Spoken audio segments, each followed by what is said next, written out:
خوش آمدید۔ آج کا موضوع بالکل ایک ایسی ماسٹر کلاس یا ٹول کٹ کی طرح ہے جو لوگوں کے آپس میں رابطے اور بات چیت کرنے کے انداز کو پوری طرح بدل کر رکھ دے گا۔ اصل میں زندگی کی کامیابی صرف سخت محنت میں نہیں چھپی ہوتی، بلکہ اس بات میں بھی ہوتی ہے کہ دوسروں سے بات کیسے کی جاتی ہے۔ جب بھی کوئی بات چیت ہوتی ہے نا، تو دو چیزیں ایک ساتھ کام کر رہی ہوتی ہیں۔ ایک طرف تو وہ الفاظ ہیں جو ادا کیے جا رہے ہیں، اور دوسری طرف وہ انداز ہے جس میں ان الفاظ کو پکارا جا رہا ہے۔ اب دلچسپ بات یہاں یہ ہے کہ عام طور پر لوگ صرف اپنے الفاظ چننے میں حد سے زیادہ وہم کا شکار ہو جاتے ہیں، لیکن وہ بولنے کے انداز یا لہجے کو بالکل ہی نظر انداز کر دیتے ہیں۔ اور سچ پوچھیے تو اصل میں یہی سب سے بڑی غلطی ہوتی ہے۔ اصل میں مؤثر گفتگو بالکل ایک کھیل کی طرح ہے، اور اس کھیل میں جیتتا وہی ہے جو دوسروں کو یہ احساس دلائے کہ ان کی واقعی قدر کی جا رہی ہے۔ اور یہ چیز اس بات کو بہت خوبصورتی سے واضح کرتی ہے کہ چھوٹی چھوٹی عملی عادات کسی کو احترام دینے کے عمل کو کتنا ٹھوس بنا دیتی ہیں۔ جیسے بات کرتے وقت موبائل فون کو ایک طرف رکھ دینا، ایک مناسب حد تک آئی کانٹیکٹ یا آنکھوں کا رابطہ برقرار رکھنا، اور بات سمجھتے ہوئے ہلکے سے سر ہلانا۔ یہ بظاہر چھوٹے چھوٹے افعال ہیں، لیکن گفتگو کے دوران یہ جادو کی طرح کام کرتے ہیں۔ ان سے بولنے والے کو لگتا ہے کہ ساری توجہ صرف اور صرف اسی پر مرکوز ہے۔ لیکن سنیے، صرف سن لینا ہی کافی نہیں ہوتا، بلکہ صحیح سوالات پوچھنا بھی ایک مکمل فن ہے۔ اب فرض کریں ایک بند سوال کا، جیسے کیا سب ٹھیک ہے؟ ایسے سوالات بات چیت کو فوراً وہیں ختم کر دیتے ہیں، کیونکہ ان کا جواب عموماً صرف ہاں یا نہ میں آتا ہے۔ اس کے برعکس ایک کھلا سوال، مثال کے طور پر آج کا دن کیسا گزرا، یہ ایک گہری اور طویل گفتگو کو دعوت دیتا ہے۔ اس سے سامنے والے کو تسلی سے اپنی کہانی بیان کرنے کا بہترین موقع مل جاتا ہے۔ آواز اور جسمانی حرکات پر عبور، یعنی بولنے کا جسمانی طریقہ کار۔ دیکھا جائے تو انسان کی آواز دراصل اس کی شخصیت کا آئینہ ہوتی ہے۔ عام طور پر جلدی جلدی بولنا گھبراہٹ یا بے چینی کو ظاہر کرتا ہے، لیکن آہستہ بولنا گفتگو میں ایک ٹھہراؤ لاتا ہے اور پختہ اعتماد کی عکاسی کرتا ہے۔ گفتگو کے دوران جان بوجھ کر خاموشی اختیار کرنا یا ایک ہلکا سا وقفہ لینا ادا کیے گئے الفاظ کو ایک بے پناہ طاقت بخشتا ہے، اور اس طرح لوگ زیادہ توجہ اور دلچسپی کے ساتھ بات سنتے ہیں۔ خیر، زندگی میں بعض اوقات مشکل باتیں بھی کہنی پڑتی ہیں، اور کسی کو فیڈ بیک دینے کے لیے ایک نہایت شاندار خاکہ موجود ہے جسے سینڈوچ ٹیکنیک کہا جاتا ہے۔ اصل میں براہ راست اور سخت تنقید سے ہمیشہ گریز کیا جانا چاہیے۔ اس کے بجائے بات کی ابتدا ایک سچی تعریف سے ہونی چاہیے، چاہے وہ کسی کی محنت پر ہو یا وقت کی پابندی پر۔ پھر درمیان میں نرمی کے ساتھ اصلاح کی جائے، اور آخر میں بات کا اختتام واپس کسی مثبت اور سچی تعریف پر ہو۔ یہ طریقہ سامنے والے کے دفاعی رویے کو بالکل ختم کر دیتا ہے۔ اور ایک اور بہت دلچسپ حقیقت، کسی بھی انسان کے لیے اس کا اپنا نام اس دنیا کی سب سے پیاری آواز ہوتی ہے۔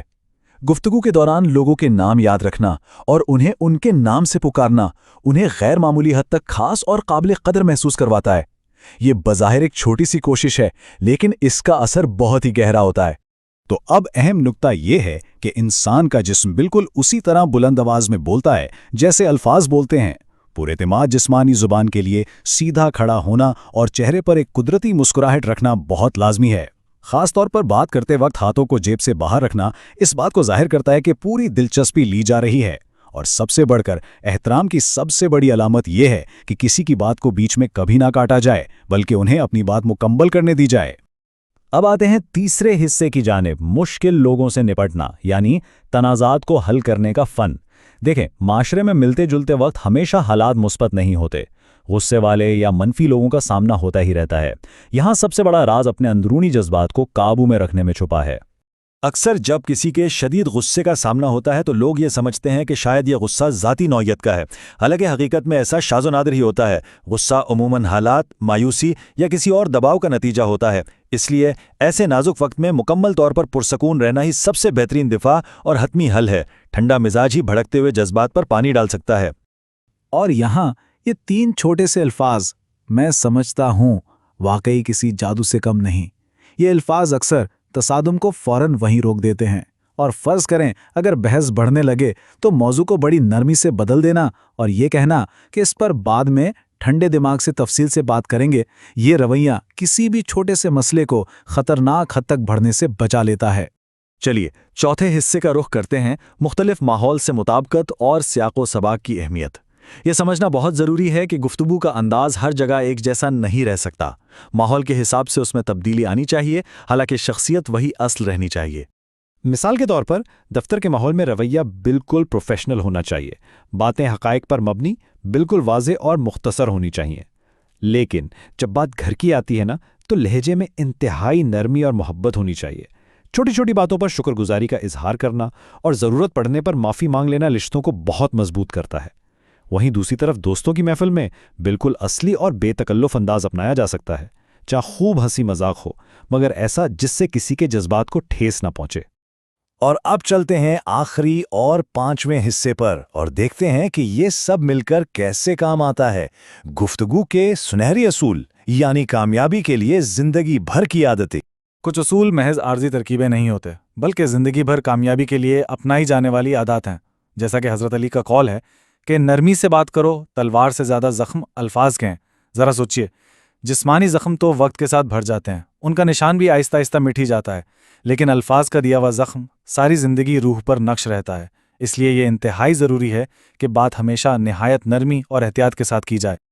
اور ہاں، یہاں کچھ ایسے سنہری اصول بھی ہیں جنہیں تیزی سے اپنانے کی ضرورت ہے۔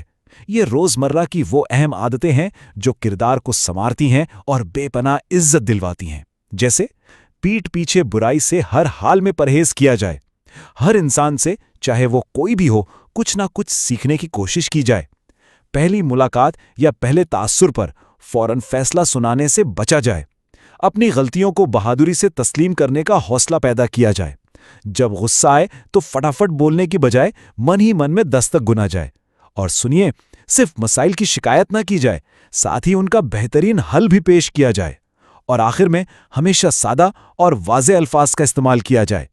ویسے کسی کو مشورہ دینے کا طریقہ بھی بہت اہمیت رکھتا ہے۔ عام طور پر جب کوئی بات بالکل حکم کے طور پر کہی جائے نا، تو سامنے والا فوراً ڈیفائی پوزیشن میں آ جاتا ہے۔